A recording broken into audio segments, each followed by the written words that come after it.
তো আমরা জানি সমকোণী ত্রিভুজের ক্ষেত্রে অতিভুজ স্কোয়ার ইকুয়াল টু লম্ব স্কোয়ার যোগ ভূমি স্কোয়ার।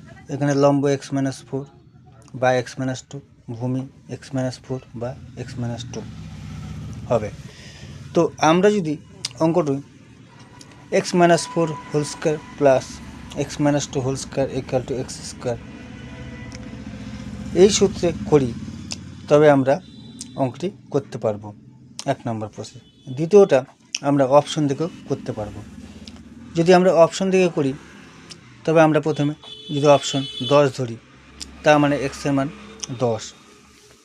এখানে এক্স হচ্ছে 10 স্কোয়ার।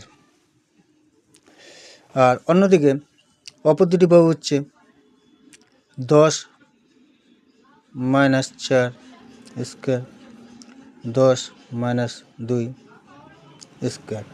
তার মানে এটা হচ্ছে 100, এটা হচ্ছে 10 - 4 6, 6 স্কোয়ার মানে 36, 10 - 2 8, 8 স্কোয়ার মানে 64।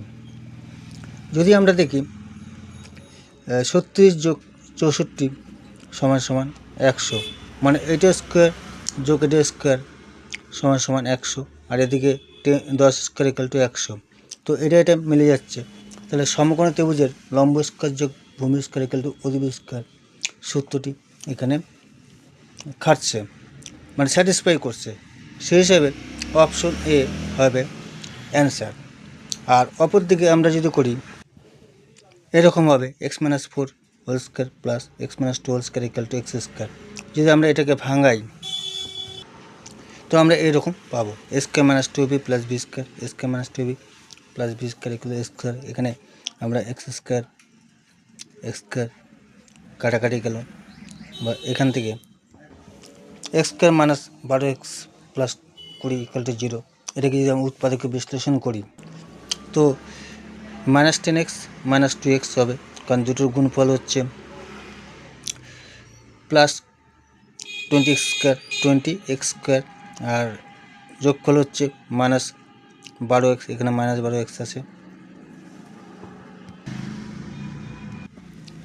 সুতরাং x ইকুয়াল টু, এখান থেকে x - 10 0, x equal to 10, x equal to 2। কিন্তু এটা স্যাটিসফাই করবে না, যেহেতু x - 2 আছে, তার মানে হচ্ছে এটা ক্রস। কারণ x - 2 হলে পরে x এর মান 2 হলে পরে 2 - 2 0 হবে, একটা বাহু 0 হয়ে যাবে, সেটা হতে পারে না। তো x